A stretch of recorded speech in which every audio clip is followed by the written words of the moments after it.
6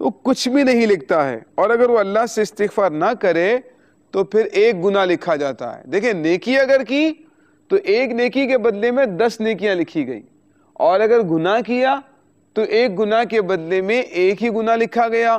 وہ بھی اسے مہلت دی گئی کہ انسان توبہ کر لے، انسان اس سے باز آنے کا ارادہ کر لے، اس سے بیزار ہو جائے اور آئندہ نہ کرنے کا ارادہ کرے۔ اگر انسان توبہ کر لے، کوئی نیکی کر لے اس کے بعد، تو وہ گناہ نہیں لکھا جاتا ہے، لیکن اگر انسان اس پر ڈٹا رہے، اس سے توبہ نہ کرے، تو پھر اس صورت میں اس کا وہ ایک ہی گناہ لکھا جاتا ہے۔ امام غزالی رحمۃ اللہ تعالی علیہ نے ایک بات نقل فرمائی ہے کہ جب بھی کوئی بندہ اللہ کی نافرمانی کرتا ہے تو زمین کی وہ جگہ اللہ تعالیٰ سے اجازت طلب کرتی ہے کہ وہ اسے دھسا دے۔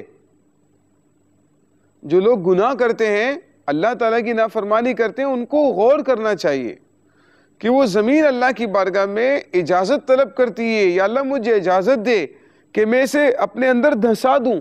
اور آسمان کی وہ چھت بھی اجازت طلب کرتی ہے، آسمان بھی اللہ تعالیٰ سے اجازت مانگتا ہے کہ اس پر میں اپنا ایک حصہ گرا دوں، لیکن اللہ تعالیٰ ان دونوں سے فرماتا ہے ٹھہر جاؤ، اسے مہلت دو کہ تم نے اسے پیدا نہیں کیا ہے، اگر تم نے اسے پیدا کیا ہوتا تو تم اس پر ضرور رحم کھاتے۔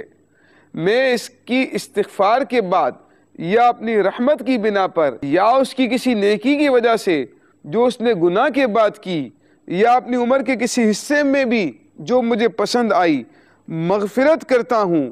اگر یہ کوئی نیک عمل کرے تو میں اس کے گناہ کو نیکیوں سے بدل دیتا ہوں۔ پیارے مدنی منوں اور مدنی چینل کے ناظرین، حضرت عقبہ بن عامر فرماتے ہیں کہ سب سے پہلے انسان کی موت کا جس کو علم ہوتا ہے وہ حافظ فرشتہ جو انسان کی حفاظت کرنے والا ہے اسے معلوم ہوتا ہے۔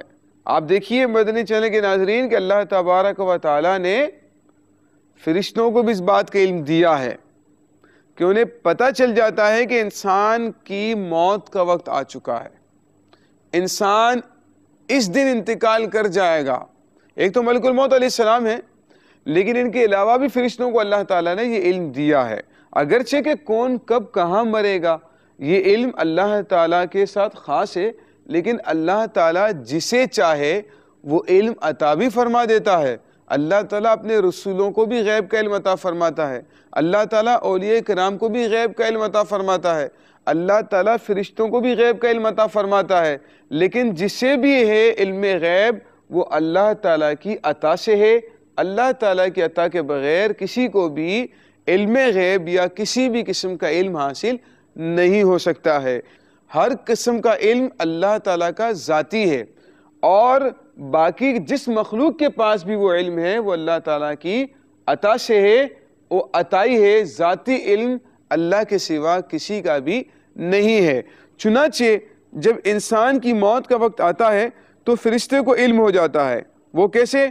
کیونکہ وہی فرشتہ اس کے نامہ اعمال کو اوپر لے کر جا رہا ہے، اور وہی اس کا رزق بھی لے کر زمین پر اترتا ہے، اور جب اس کا رزق نہ ملے، جس دن اس کا رزق نہ ملے تو فرشتہ جان لیتا ہے کہ اس کی موت آنے والی ہے۔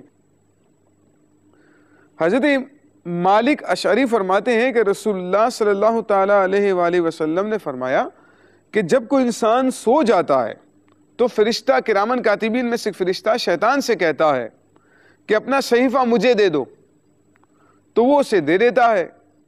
فرشتہ اس صحیفے میں جہاں ایک نیکی پاتا ہے تو اس کی جگہ شیطان کے صحیفے سے 10 گناہ مٹا دیتا ہے، یعنی شیطان کے پاس بھی اس کے گناہ لکھے ہوئے ہیں۔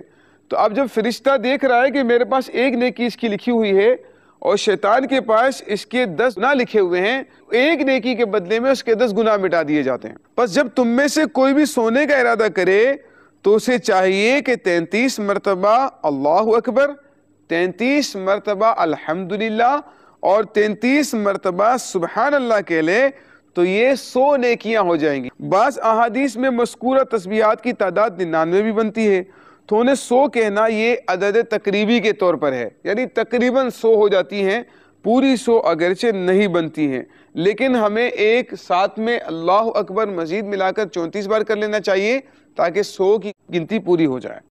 حضرت سلمان فارسی فرماتے ہیں کہ ایک آدمی نے الحمدللہ کثیراً کہا کیا کہا؟ الحمدللہ کثیرن.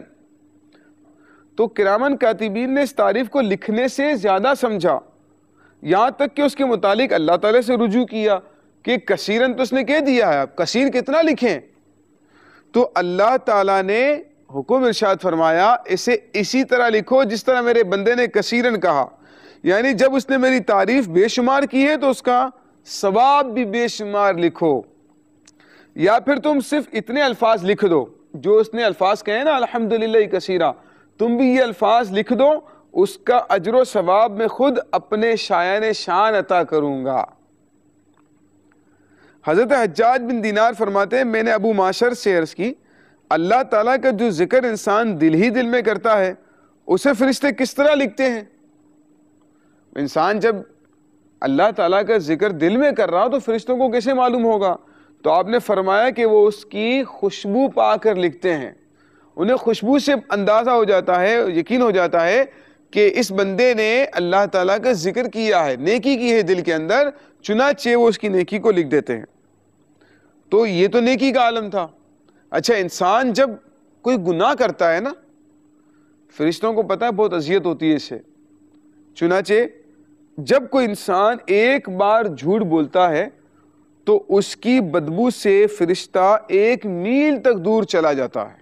حضرت عطا بن یسار سے روایت ہے کہ نبی کریم صلی اللہ تعالیٰ علیہ وآلہ وسلم نے فرمایا جب کوئی بندہ بیماری میں مبتلا ہوتا ہے تو اللہ تعالیٰ کرامن کاتبین کو حکم دیتا ہے. اب دیکھیں نا کہ انسان نفلی نماز پڑھنے کا عادی ہے، تلاوت قرآن کرنے کا عادی ہے، ذکر و اذکار کرنے کا عادی ہے کثرت کے ساتھ، لیکن اتفاقاً وہ بیمار ہو گیا، مرض میں مبتلا ہو گیا اور وہ بیماری کی وجہ سے وہ نفلی عبادت نہ کر سکا، اضافی عبادتیں نہ کر سکا. تو اللہ تعالیٰ کی رحمت دیکھیں کتنی انسان کے قریب ہے. اللہ تعالیٰ اپنے بندوں سے کتنی محبت فرماتا ہے. چنانچہ جب کوئی بندہ بیماری میں مبتلا ہوتا ہے تو اللہ تعالیٰ کرامن کاتبین کو حکم دیتا ہے کہ میرے بندے کے لیے وہی اعمال صالحہ لکھتے رہو جو وہ حالت صحت میں کیا کرتا تھا، یہاں تک کہ میں اسے موت یا صحت دے دوں اس وقت تک اس کے وہ اعمال لکھتے رہو. اب آپ نفل نماز پڑھ رہے ہیں لیکن اب آپ بیمار ہو گئے ہیں، آپ کے اندر ہمت ہی نہیں ہے، آپ کی ٹانگوں میں طاقت ہی نہیں ہے، کھڑے نہیں ہو پا رہے، آپ کی کمر میں طاقت نہیں ہے، آپ بیٹھ نہیں پا رہے، تلاوت قرآن کرنے کی ہمت ہی نہیں ہے. لیکن اللہ تعالیٰ کی رحمت کتنی وسیع ہے کہ آپ بیماری کی وجہ سے جو نیک اعمال ترک کر دیتے ہیں اللہ تعالیٰ اس کا ثواب آپ کے نامہ اعمال میں کرامن کاتبین کو حکم دیتا ہے کہ وہ لکھا جاتا ہے. اور حضرت مکحول روایت کرتے ہیں کہ رسول اللہ صلی اللہ علیہ وآلہ وسلم نے فرمایا جب کوئی انسان بیمار ہوتا ہے تو بائیں طرف کے یعنی گناہ لکھنے والے فرشتے کو حکم دیا جاتا ہے کہ اس سے اپنا قلم اٹھا لے، اور دائیں والے فرشتے سے کہا جاتا ہے اس کے لیے اس سے بھی بہتر اعمال لکھتا رہے جو وہ حالت صحت میں کیا کرتا تھا، کیونکہ اس کی آنے والی حالت کو میں جانتا ہوں، میں نے ہی اسے اس حالت میں مبتلا کیا ہے جس میں وہ میری عبادت سے مجبوراً رہ گیا ہے. یعنی انسان جو گناہ کرتا تھا بیماری کی وجہ سے وہ گناہ نہیں کر رہا ہے، تو اب وہ گناہ لکھنے سے اس کو روک دیا جاتا ہے کہ نہیں لکھو. لیکن اگر نیکی کا عادی تھا اور بیماری کی وجہ سے نیکی سے رک گیا ہے تو اب اسے کہا جاتا ہے کہ اس کی نیکیاں لکھتے رہو جو یہ حالت صحت میں کیا کرتا تھا. مدنی چینل کے ناظرین، جیسا کہ آپ جانتے ہیں کہ ہم آپ سے اپنے سلسلے کے اختتام میں ایک سوال پوچھا کرتے ہیں اور آپ ہمیں اس کا جواب ارسال کیا کرتے ہیں. آج کا سوال سماعت کیجئے، بڑا اہم اور دلچسپ سوال ہے. آج کا سوال یہ ہے کہ انسان جو باطن کے اندر نیکی یا گناہ کرتا ہے اس کا علم کرامن کاتبین کو کس طرح سے ہوتا ہے. اسکرین پر آپ جو موبائل نمبر اور ای میل ایڈریس ملاحظہ کر رہے ہیں اس سوال کا درست جواب ہمیں فوری طور پر ارسال کیجئے. انشاءاللہ ممکنہ صورت میں آئندہ سلسلے میں آپ کے نام ہم مدنی چینل کی اسکرین پر پیش کریں گے. اور آج کا کفریہ کلمہ بھی سماعت کر لیجئے. آپ جانتے ہیں کہ اپنے سلسلے کے اختتام میں ہم آپ کو ایک کفریہ کلمہ بتایا کرتے ہیں جو کہ فرشتوں سے متعلق ہوتا ہے. چنانچہ امیر اہل سنت کفریہ کلمات کے بارے میں سوال جواب میں ارشاد فرماتے ہیں کہ اگر کسی نے یوں کہا کہ فلاں کی گواہی قبول نہیں، فلاں کی گواہی میں قبول نہیں کروں گا، اگرچہ وہ جبرائیل ہو یا میکائیل ہو، اگرچہ وہ جبرائیل ہو یا میکائیل ہو، میں اس کی گواہی قبول نہیں کروں گا، تو فرماتے ہیں کہ یہ قول کفر ہے۔ اس سے اجتناب ہم سب کے لیے ضروری ہے، اور اس طرح کی گفتگو میں ہمیں اللہ تعالیٰ کے معزز فرشتوں کو شامل نہیں کرنا چاہیے، جس کی وجہ سے انسان بسا اوقات اپنے ایمان سے بھی ہاتھ دھو بیٹھتا ہے۔ اللہ تعالیٰ ہمیں ان باتوں کو یاد رکھنے کی توفیق عطا فرمائے۔ صلو علی الحبیب صلی اللہ تعالی علی محمد صلی اللہ علیہ وسلم۔ لاکھوں قدسی گئے کار خدمت پر، لاکھوں گردے